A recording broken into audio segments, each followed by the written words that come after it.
Welcome back to Tatev Talks, where brains meets banter. I'm your host, Tatev Sarkissyan, and we'll be right back with an episode filled with topics about grad school, Armenia, and just some general life advice. Stay tuned.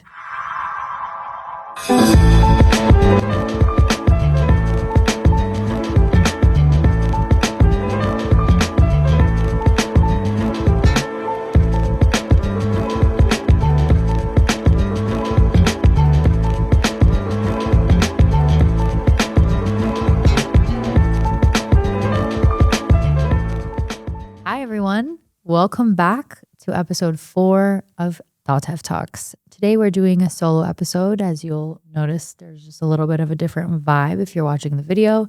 And we're going to answer some questions that you all asked me. I want to say a week or two ago, I opened up an Instagram chat thing where you asked a bunch of questions. And today, I'm answering all of those questions. I generalized or categorized the questions: grad school, some advice, and lastly, we talk a little bit about Armenia. So stay tuned. We're starting off strong with the grad school questions. The first question I was asked, or one of the most common questions I get asked, is how do I know I want to do a PhD or a master's, or a PhD instead of a master's? How do I choose which one of the programs? It's really quite simple, I would say. PhDs are generally aimed towards someone who wants to do research. If you don't want to do research, if you're not interested in running a lab, if you're not interested in running projects, collecting data, writing up papers, doing all of that, IRB work, all of those things, I would argue that a PhD is not for you. The other thing to think about is what you want to do after you actually get the degree. One of the biggest reasons people go into a PhD program is because they want to do clinical psychology. They want to be a therapist and also maybe a tenure track faculty member. And they think that the PhD is the only route. You can actually teach at most, if not all, universities with a master's degree. You can also be a licensed clinical counselor with your master's degree. So there's no need to get a PhD, especially if you're not interested in doing research. That's the biggest thing. So end goal, what do you want to do as an end goal? And also trying to figure out if you actually want to get into the research world. My biggest piece of advice there is starting off in undergrad in an actual research lab or taking some research classes where you get to experience this on a lower scale to see whether or not you like it before you commit 5 to 7 years into a PhD program. Second question is super related, obviously, and it asks, is a PhD even worth it? I love this question.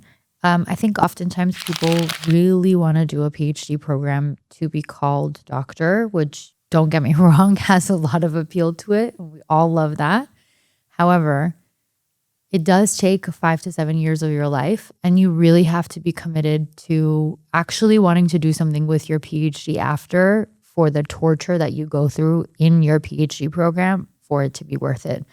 For every single person, it's different. I think for me specifically, it's going to help me in my job and my career. I love teaching. I love where I'm at with my job, and having a PhD will help me when I'm mentoring students, when I'm guiding people, being able to talk about what my experience was like and how other people can expect to go through programs. But for a lot of people, it's not necessarily all that it's cracked out to be. And I will tell you that for me, it's not what I thought it was going to be either. So there's definitely some ebbs and flows that comes with a PhD program, and you won't really know until you're in it. But I will tell you that it's not as fun as you might think or hope it to be. So definitely be aware before you start it. Although if you end up doing something with your degree, especially if you're doing research, definitely worth it. Someone asked, what questions should people be asking themselves before committing to their career path in a PhD program? Very, very good. You should ask yourself what you want to do after the PhD program, because 5 to 7 years is torture. I completely agree with you guys there. Torture. I've been through it. I get it. But you have your entire life after your PhD program. So if you don't know what you want to do after you're done with your PhD program, there's no point and purpose of starting the PhD program, because really it's going to feel like you're suffering without an end goal. It's going to feel like you don't know why you're suffering. But if you know what you want to do after your PhD program, you know what kind of field or career or path you want to take after those 5 years, then you're suffering with a goal in mind, and it makes all the difference. It really does make all the difference. So asking yourself what you want to do after, that's super key. And also asking yourself or taking account of like what support systems you have, who are the people that are going to stand by you, who are the people that are going to help you and guide you and just be there for you whenever you're having a difficulty in the program is also very key. You want to make sure you have a really good support system because it does tend to get lonely. So just taking account of those things before you actually start is really going to help you in your path, I promise. Then someone asked me, what surprised you most about grad school? I think for me specifically, it was the fact that grad school, PhD specifically, has been a very isolating process. I think I knew that to some extent, like that it was going to be isolating. But when you actually are in a program for X amount of years and you feel isolated, it's very different than just knowing that it's going to be isolating.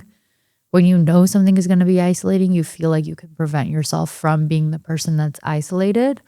But when you're actually in the program, you realize, for most, I'm generalizing, of course, but when you're actually in the program, you realize there's not much you can do from being isolated because everybody is isolating. Everybody isolates themselves because they have their own path, their own goals, especially when you're in a program that's not super cohort system. What a cohort system is there's a group of students that come in together. They take all their classes together. They go through the same path together at the same time. When you're not in a program that has a cohort system, it's much harder to maintain those relationships and friendships and stay connected with people. And being isolated like that is a difficult thing to try to experience because in your outside circle, no one who's not in that program knows what's going on. You can't vent or complain or ask for compassion from people who are not actually experiencing that. So it's only the people who are in the program that will understand you to some sort of length. But then those people are also isolated. So it becomes very difficult to try to get support, which is why I tell you, and I tell all my students to be very cautious and aware of like who's your support system, who are people you can lean on, and to start talking to them early. Because if you're an undergrad right now, now's the time to talk to your family, your friends about your research projects, about things you're interested in. So then when you actually get to PhD, they've been with you through this journey and it's not a shock to them what you're trying to do. If you haven't talked to your family until then and you're in a PhD program year 4 and you're trying to explain to them what research is and you're coming from a first generation family, it becomes quite difficult. So definitely start talking now and just be aware that it can be very isolating. It's definitely a shock. It's not like what the movies make it out to be, let me tell you, 100%. Okay, those were the general PhD questions. We're moving towards some more questions generally about academia, not necessarily about PhD, but kind of some advice questions that people have asked. The first one I got, which I thought was really interesting, very, very good topic, is how to deal with rejection. This is really important because you'll face a lot of rejection all the time in any field you go into. Academia is one of the most significant ones. You're going to apply for jobs that you don't get. You're going to apply to be in research labs and you're not going to get in. You're going to apply to programs that you want to be a research assistant in or a mentor in, whatever, it doesn't matter. All the things that you apply to, there's a very high chance that you will come across rejection multiple times. I think that a lot of people are scared of rejection, but it's like such a moot point to be scared of rejection because all rejection is something telling you that this is not the right thing for you. And at the end of the day, all we're striving for is to find the things that are the right thing for us. One of the hardest things I think people have to face sometimes is oftentimes as the person applying to something, we tend to try to make ourselves fit to what the application is asking for. When you're doing that, you're molding who you are to try to fit into something that maybe you're not meant to fit into. So when you get rejected from that thing, you might feel crushed, but at the same time, you were never made to fit that specific thing anyways. So it's better to kind of just take a step back and realize that at the end of the day, there's a million opportunities. There's a million other places you could apply to. There's a million other faculty members that want to take you and be your mentor and guide you and help you and support you. And if one doesn't work out, that simply means that there's something better out there. I think there's a lot of ways that you can deal with rejection, but just reframing the way that you think about rejection instead of taking it as a personal, like, I'm not good enough type of a situation, just being like, oh, this wasn't for me. Door closed, moving on is the best way to do it. And I think that definitely takes some practice, but practicing it is by applying to things and getting rejected and being like, oh, okay, cool, let's move on. I will tell you that I've gotten rejected from a lot of things before. I think there's one other question that this story is going to relate to, but I applied to PhD program in UC San Diego, which is clinical psych. And for a really long time in my life, I wanted to do clinical psychology. I really wanted to be a therapist. That was the goal, et cetera, et cetera. When I didn't get in at the time, I was so devastated, and I was not dealing with the rejection the way that I deal with it now. Super devastated. It was a very bad time. However, I want to say a year after, I realized that clinical psych was really not the path for me. It's not something that I could have done. And I didn't realize that until I was not in that program. I didn't realize that until I was teaching at Cal State LA and I had students telling me stories, and I realized that those stories stayed with me for a very long time and until this day. And if I was at UCSD, I wouldn't be teaching at Cal State LA. And teaching for me is my purpose and is my goal. So that rejection that was so devastating and so crushing for me actually panned out to lead me to something that is my purpose and is my goal and is my dream. So again, at the end of the day, the best way to deal with rejection is just realize that there's a million other doors that want to be open to you. And the sooner you move on from the rejection, the easier you can get to a better, brighter door. I hope that helped. Okay, the next one is, someone asked a question about how discouraging it is to hear that a psych bachelor's degree is not worth anything without like going to get a master's or going on to any more grad schools. I think this is a narrative people push to try to get people into grad school. You do not need to get a graduate degree to work in the field of psychology. You do need a graduate degree if you're trying to work as a therapist or as a clinical counselor with people. However, there's many different things that you could do in the field of psychology, and I'm going to put up here for you guys a list and a couple of links that hopefully we'll have in the comment section for you with different types of jobs that you could do with your bachelor's degree. I believe there's also a really, really cool form made by Claremont McKenna College, that put together like what you could do with your bachelor's degree in psychology, different fields, and different links that you can find different jobs at. So there's a variety of things you can do in the field of psychology. Though I want to say you'll have better odds at getting better pay if you continue on going to grad school, but you could still do something with a bachelor's degree, and it's definitely not necessary to go to grad school, especially if you don't want to, especially if you're not trying to be a clinical psychologist, and especially if you like don't necessarily care about working like one-on-one with a person, right? Like one-on-one therapy with a person. So this is really important to keep in mind. There's a lot of things you can do with a bachelor's degree. All right. Next question is, how do you separate your self-worth from academic or professional accomplishment? Love this question.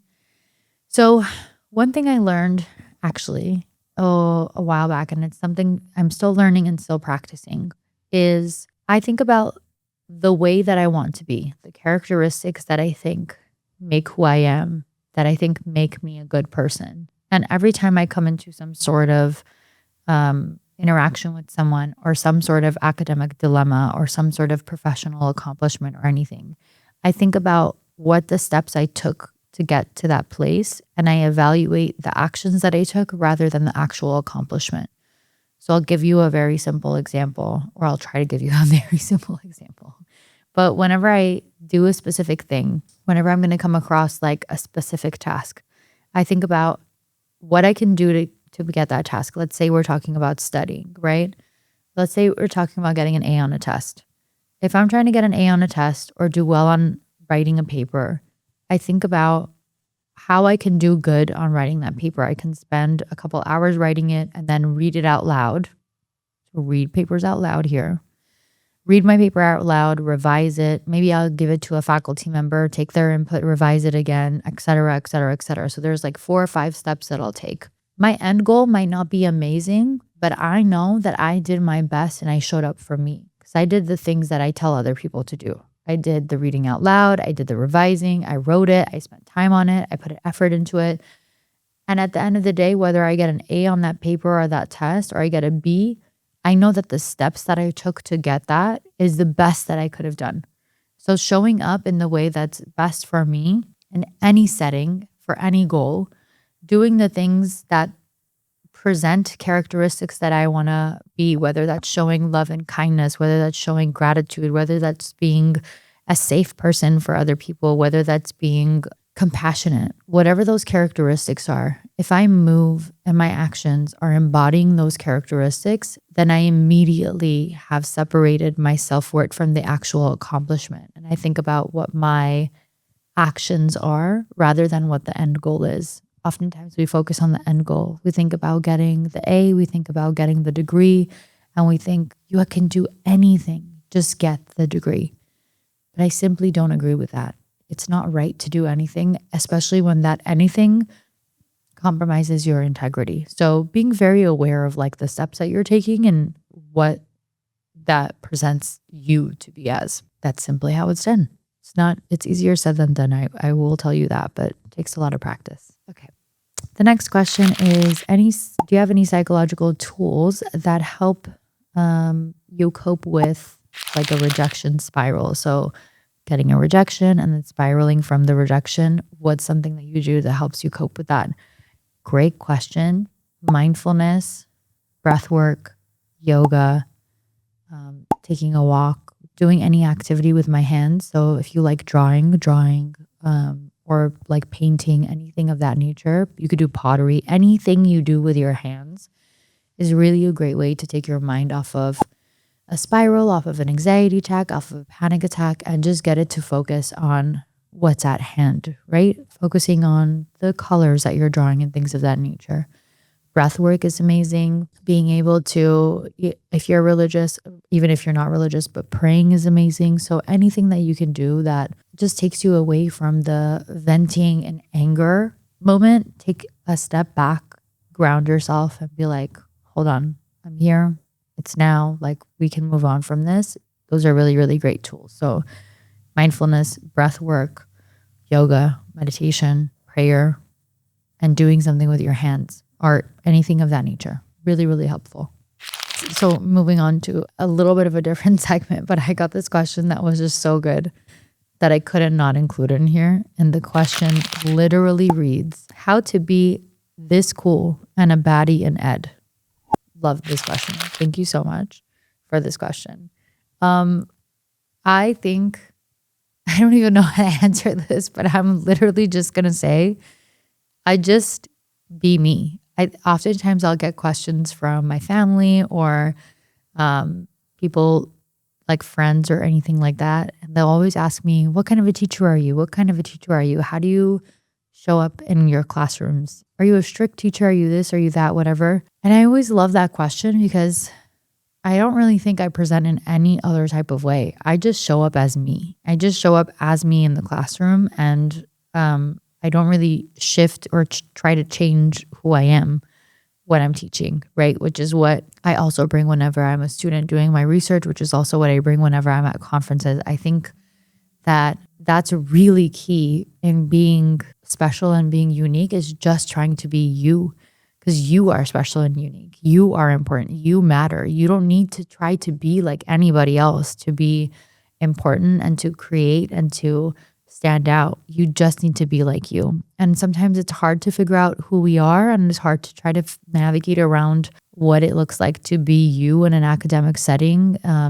it's hard to develop those professional skills and all of that. And once you have a hold on what those professional skills look like, you just show up as you, but in a professional way, right? You just show up as you in the most authentic and amazing way that you can. And that's what's going to stand out. That's what's going to make you who you are. And everybody's different. Everybody shows up a little different. Everybody creates a little bit different. Everybody talks a little bit different. But if you have the ability to just show up as you, be completely confident and safe and secure in who you are, then everything else will just fall into place and it'll just become so easy because you know that you're moving with what is for the best for you, what is in your highest goods need, right? All right, the next question means, what does it mean to take up space in an academic environment that was not built for you? I really do love this question. I think it's important for a couple of reasons. One, when I think about my academic setting, just the field of psychology. The field of psychology was built around white men, and I am clearly not a white man. If you're not watching the video, you can hear my voice and just assume that I am not a white man. But it was built around white men, and white men carried the field of psychology for a very, very long time. When we look at the research, besides the fact that they were the leader thinkers, when you look at research articles, research databases, majority of the participants that engage in research studies are white students, white college students across middle America.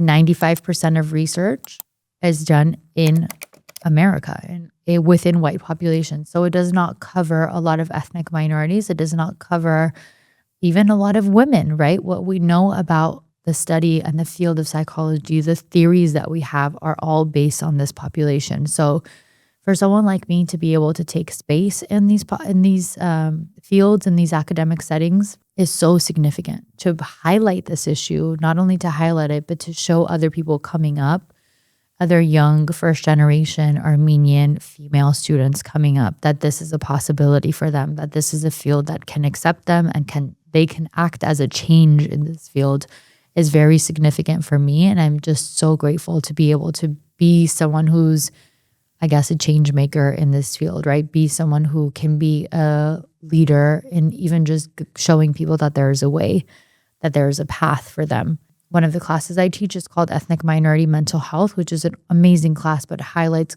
kind of some of these issues and also allows people to think about their own culture, their own background, their own experience, the different groups that they belong to, and how those different groups play a role in the field of psychology and how they could change and impact that, and how theories and thinking about psychology, human behavior is different dependent on the groups that they come from. So I'm very happy to be in this space. I'm very happy to be someone that can maybe even open a door for younger generations of people looking up and being like, what do I want to do? Maybe psychology, maybe now that that's possible. So grateful for that question. Thank you so much. Okay, next question is, how do you balance professionalism with authenticity, especially being a woman in academia? Like I said in the first question, I think being professional and being authentic do not have to be two separate things, right? You can show up as you, uniquely you, exactly as you are, and hold those professional guidelines very, very easily. I definitely think that there's a little more professionalism that women have to embody because of just who they are, and because women often get too sexualized in certain situations and certain positions that they hold. However, I think that it can be very easy to navigate that if you really want to, while still showing up as authentically you. And I think that's key.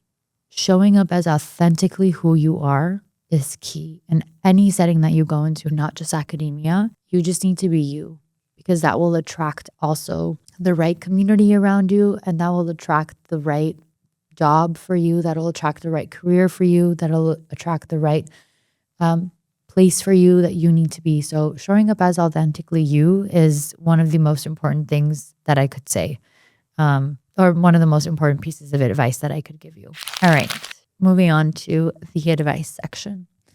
Someone asked, what's a piece of advice you would give to your younger self? So I really like this partly because it ties in with the last episode.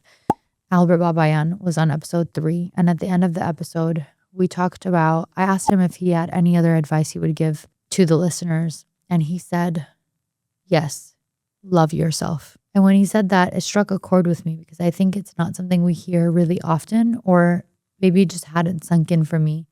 But I think if I could give my younger self any piece of advice, it would be simply to love myself. And I'd say that to all of you as well. You spend, as Albert said, you spend all day with you all the time, 24/7. You live in your own head. No one else lives there. In this entire lifetime, you will spend the most amount of time with yourself. And because of that, it is important that you spend all of that time loving who you are and how you show up, being authentic in how you show up for yourself, for the people around you, and just engaging in a lot of acts of self-love, and a lot of acts of like being kind to yourself, talking nicely. The words you use when you're talking to yourself matter. They stay in your brain, they stay in your body.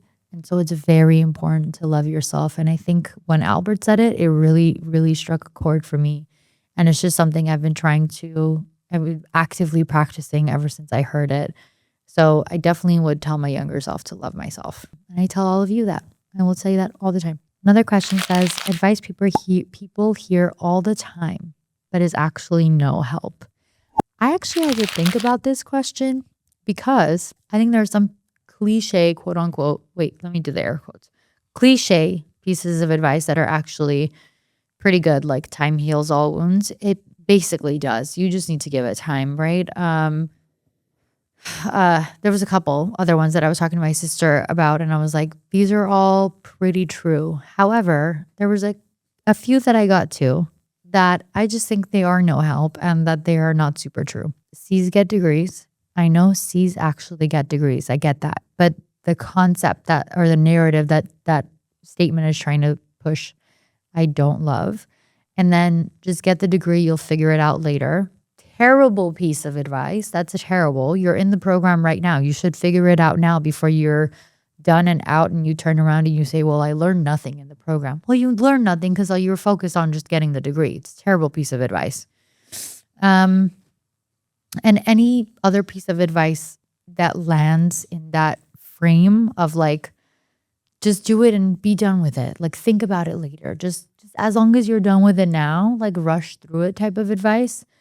Those are not good pieces of advice. C's get degrees, but if you're not actually learning and you don't actually pay attention to what's going on in your program, then the degree doesn't matter. So that advice really is just no help at all to anyone that hears it. Some people don't really want to do anything with their degree after, which is understandable. But again, I guess I think about it this way. You're only ever in this program, your undergraduate program for about 4 years. You should take advantage of those 4 years to the best of your ability. Whether it's taking some classes that are just interesting to you that you'll never ever, take anywhere else or do anything else with. You have these 4 years to actually take those classes, to meet people, to network, to engage in like social events that you wouldn't do anywhere else. When you're done with your degree, you're going to work for the rest of your life. You have these couple of years where you're in college, and I think you should make the best of it and not just try to rush out for the sake of rushing out. So that's kind of where I'm coming from. And then the next question is, any advice for first generation or marginalized students? My best piece of advice for any first gen students or any marginalized students is that you need to ask questions. Ask questions. Be your own support system for a while you figure out this process. As a first generation student myself, I went through my undergraduate degree, like just trying to get through, listening to pieces of advice like C's get degrees and just get the degree and you'll figure it out later. And I didn't ask any questions. I was just like, I'll take the classes they tell me to take. I'll do the things they tell me to do just to get out. But I didn't ask about resources on campus. I didn't think about any like fun extracurricular classes I could take. I didn't think about any of those things. I could have taken an extra year in undergrad, and done some like cool, fun things. I didn't ask questions to my faculty members. I didn't ask questions to my peers. I didn't ask any questions. I was just kind of rushing through. And I think that was the hardest part, because then I had to get to grad school to kind of figure things out. So my best piece of advice to any any marginalized student or any student at all is just to ask the questions. Be appropriate when you ask questions. Please don't call on your teachers and say, yo, like da da da da. Personal experience. Don't do that. But personal experience meaning someone emailed me saying, yo, can you da da da da? Not that I emailed someone saying that, just clarifying that.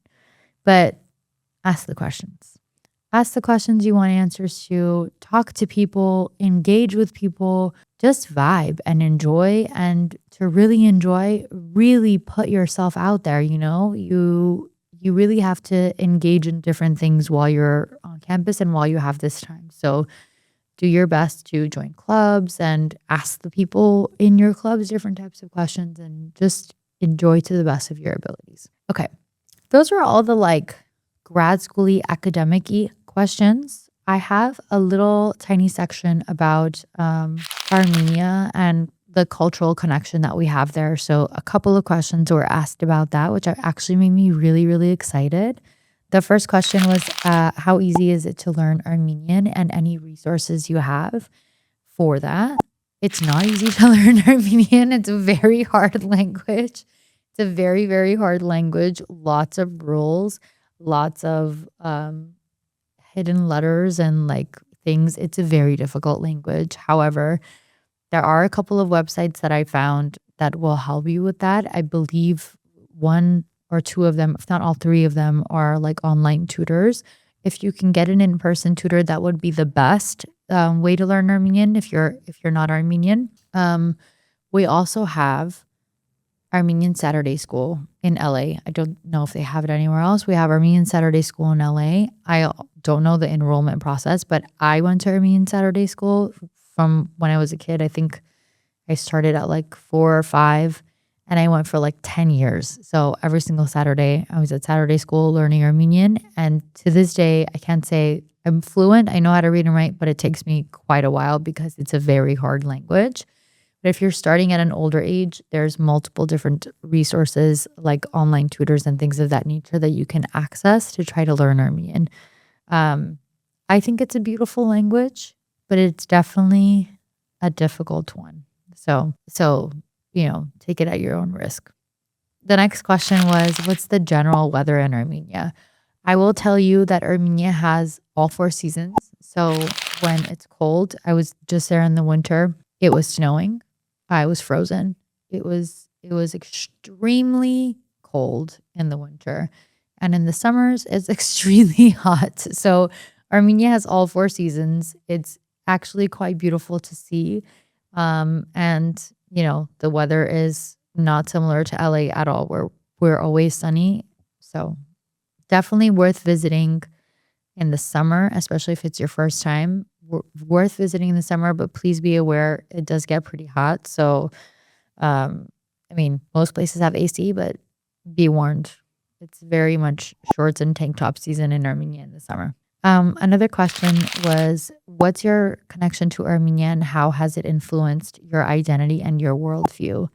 I am very connected to my Armenian culture. I think I talk about it quite a lot, and actually it has helped me be a much better educator, because one of the things that I talk about quite frequently in my classrooms is the fact that I'm Armenian. I talk a lot about the collectivistic culture that Armenia has. I talk a lot about different cultural examples and anecdotes and how they tie back into, or not tie back into, but how different they are than American culture, and how that has shaped the way that I see things, right?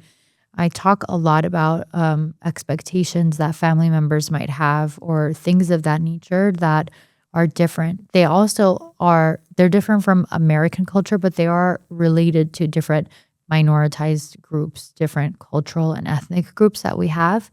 And those connections are really amazing as well, to be able to know that. I think the most simple example is in American culture, when you turn 18, parents will likely push you out and it's time to be an adult and go live on your own, et cetera, et cetera. In Armenian culture, it's not really like that. Most families, you will stay in the house until it's time for you to get married and move on to your own family with your husband or wife or partner. And in a lot of other collectivistic cultures, it's also like that, right? Kids are not kicked out at the age of 18. They're not pushed out to be their own person. They're kind of allowed to stay with their family until they find their own partner and create their own family, or until they decide that it's time for them to move out at any point. So there are these very gigantic differences between what it is to be living in American culture versus what it is to be living in Armenian culture.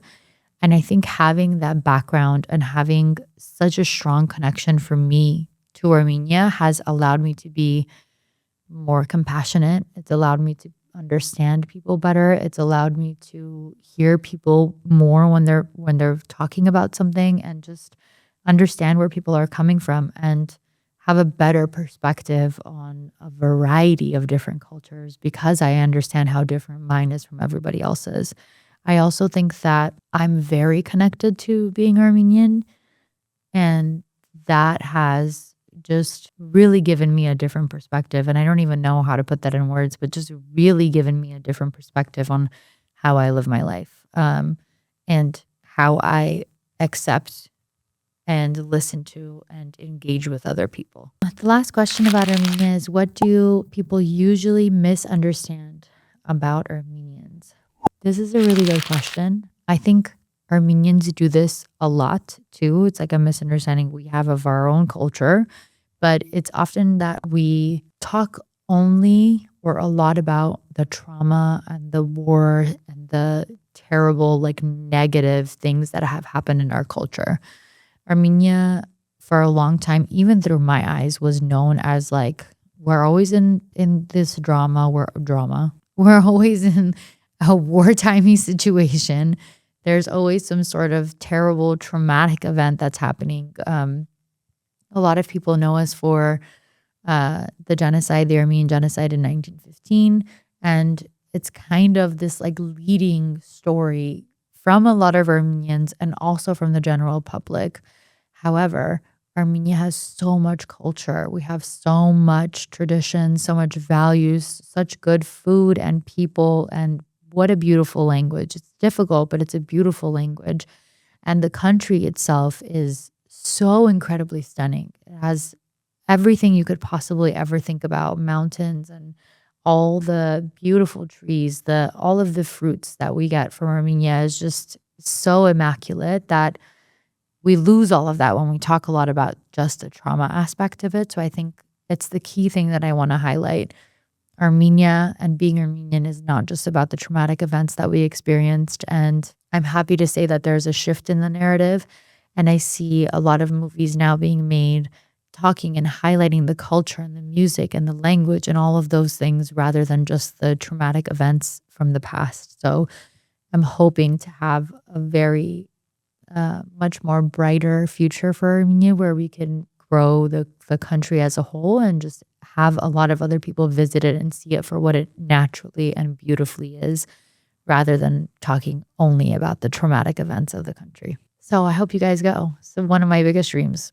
Okay, just to close off, there's two questions that someone asked. And the first question is, if someone listening is feeling stuck or discouraged, what do you want them to hear? This is a really, really good question. I think it's important to know that everything is temporary. There's this Armenian saying, which is Sarkissyan, and essentially that translates to "this too shall pass," but it's just so much cheesier and cornier in English. In Armenian, it's not as corny, I promise you. And there's a story that goes along with it. There was a king that called his jester and asked the jester to tell him something, a story or a phrase or something, that when he was sad would make him happy, and when he was happy would make him sad. The jester left and came back with this ring, and on the ring it wrote, Sarkissyan, this too shall pass. And when he gave it to the king said, "What is this? Like, why are you giving me this jewelry, random piece of jewelry?" And the jester said, "Well, when you're happy and you look at the ring, you'll remember that your happiness will fade. And when you're sad and you'll look at the ring, you'll remember that your sadness will fade. Because at any time, whatever you're experiencing, it doesn't matter what it is, everything is temporary. Whether it's joy, whether it's excitement, whether it's depression, whether it's just sadness, whether you're feeling blue or angry or jealous or hurt or whatever your emotion is, at the end of the day, it's temporary. You're not going to live in that emotion forever.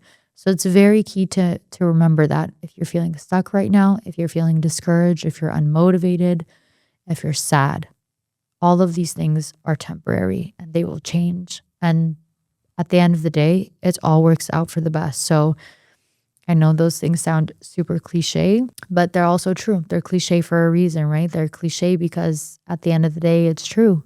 It is temporary. You're not going to live in this forever. And there is a brighter day at the end of this terrible stuck feeling that you have. So that's the key thing that I would want you to remember. And the last question is, what does success look like for you right now? Not in 5 years, but right now. I love this question too because I hated in undergrad when they would ask you, what do you want to be in 5 to 10 years? I don't know. But I can tell you what I want to be now.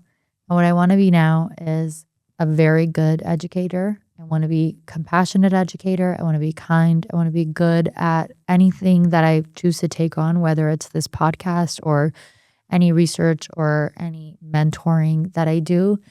But also success for me right now looks like having peace, having a slow morning, having time with my family, having time with my friends, and being able to just enjoy as much as you can enjoy this life with all the crazy, terrible, terrible things going on all around the world. Having some peace and just being able to enjoy and be good at what you do and put your 100% every single time that you do something is what success looks like to me. So I hope you also think the same.